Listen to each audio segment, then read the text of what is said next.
News update na naman po tayo ngayon mga ka-YouTube at mga ka-Facebook. Update po tayo sa matapang at emosyonal na pahayag ng Pangulong Bongbong Marcos, kaugnay sa ginagawang pang-aabuso at pananakot ng China sa West Philippine Sea.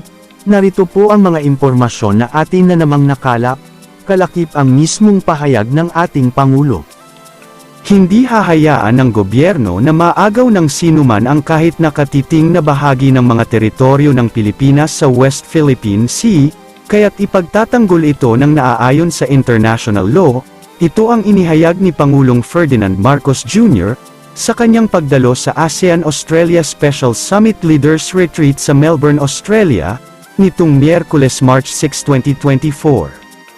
Nanindigan ang Pangulo na ipagtatanggol ng kanyang administrasyon ang mga teritoryo ng bansa laban sa mga nais na umangkin sa mga ito.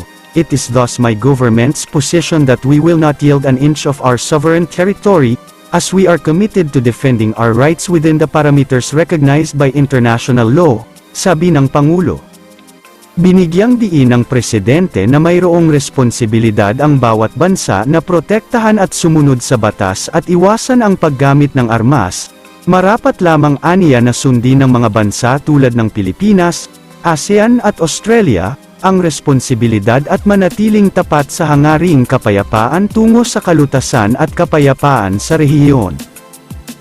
Pinasalamatan ng Pangulo ang Australia at iba pang mga bansa sa pagsusulong ng pandaigdigang panuntunan na kinikilala at sinusuportahan ng dialogue partners hindi lamang sa pamamagitan ng mga pahayag, kundi pati na rin sa mga konkretong inisyatibo na kumikilala sa karapatan ng Pilipinas sa ilalim ng international law sa South China Sea.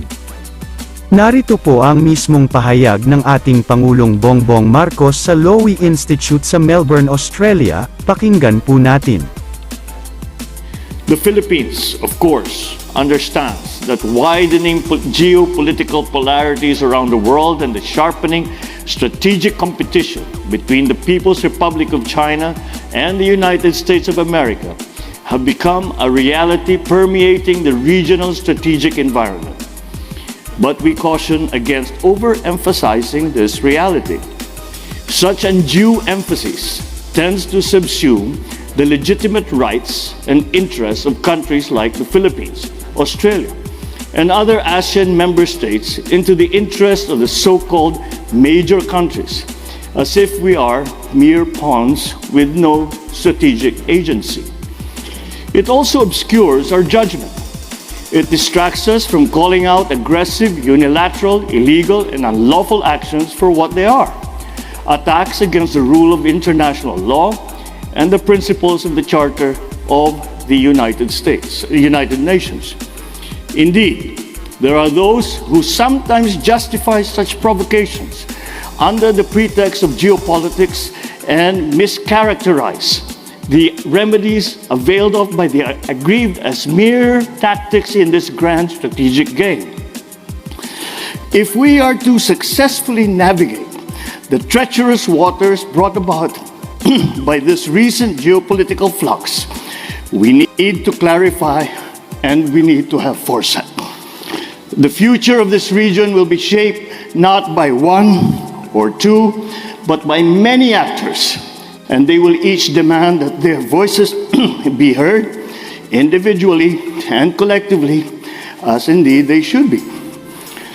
Thus, the Philippines begins any conversation regarding great power competition with a strong rejection of any subordination of our distinct national interest and denial of our sovereignty and strategic agency.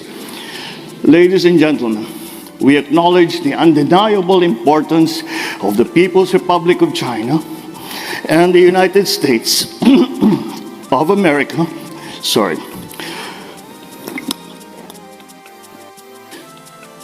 to the security situation and the economic evolution of this region and of the world.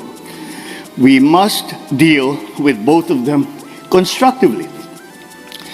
Along with Australia, the Philippines is the oldest treaty ally of the United States in Asia. We forged this alliance by our own choice, and we continue to strengthen it by our own choice. Our alliance has been a pillar of regional stability for decades, and we all need for it to continue to be a force for good in the coming years. It is rooted in a long history, built upon shared values and strengthened by mutual respect as equal and sovereign partners. At the same time, centuries of friendship and kinship bind the Filipino and Chinese people. We pursue with the People's Republic of China comprehensive strategic cooperation founded on mutual respect and mutual benefit. Our independent foreign policy compels us to cooperate with them on matters where our interests align, to respectfully disagree on areas where our views differ, and to push back when our sworn principles, such as our sovereignty, our sovereign rights, and our jurisdiction in the West Philippine Sea, are questioned or ignored. In this specific context of the South China Sea, our interests are clear. They lie in ensuring that the universal and unified character of the 1982 United Nations Convention on the Law of the Sea, or UNCLOS, and in the final and binding determinations of the South China Sea Arbitration Award of 2016 are firmly and consistently upheld. It is unfortunate that despite the clarity provided by international law, provocative, unilateral, and illegal actions continue to infringe upon our sovereignty, our sovereign rights, our jurisdictions. This pattern of aggression obstructs our path towards ASEAN's vision of the South China Sea as a sea of peace, stability, and of prosperity. As a country committed to the cause of peace and the peaceful settlement of disputes, the Philippines continues to tread the path of dialogue and diplomacy despite these serious difficulties. We will continue to engage China bilaterally and through ASEAN-led mechanisms to address our differences at sea. We are determined to make our bilateral mechanisms with China work, and we will leverage our bilateral mechanisms with other claimant states towards the peaceful management of disputes. Our adherence to the 2002 ASEAN-China Declaration on the Conduct of Parties in the South China Sea remains steadfast, and so is our commitment to working with ASEAN and China towards an effective and substantive code of conduct that finds its moorings in UNCLOS and respects the interests of all stakeholders, including Australia. And yet, these efforts are not pursued in a vacuum. A conducive environment where tensions are effectively managed is crucial to the success of the COC negotiations. We shall never surrender even a square inch of our territory and our maritime jurisdiction. In this regard, we are upgrading the capabilities of our Coast Guard, pursuing the modernization of our armed forces, and earlier this year, I approved the updated acquisition plan of the Armed Forces of the Philippines called ReHorizon 3, in line with our comprehensive archipelagic defense concept. Our forces must be able to guarantee, to the fullest extent possible, Filipino nationals, Philippine corporations, and those authorized by the Philippine government, unimpeded and peaceful exploration and exploitation of all natural resources in areas where we have jurisdiction, including and especially our exclusive economic zone, in accordance with international law. Philippine agencies, forces, and institutions are working to strengthen our capabilities.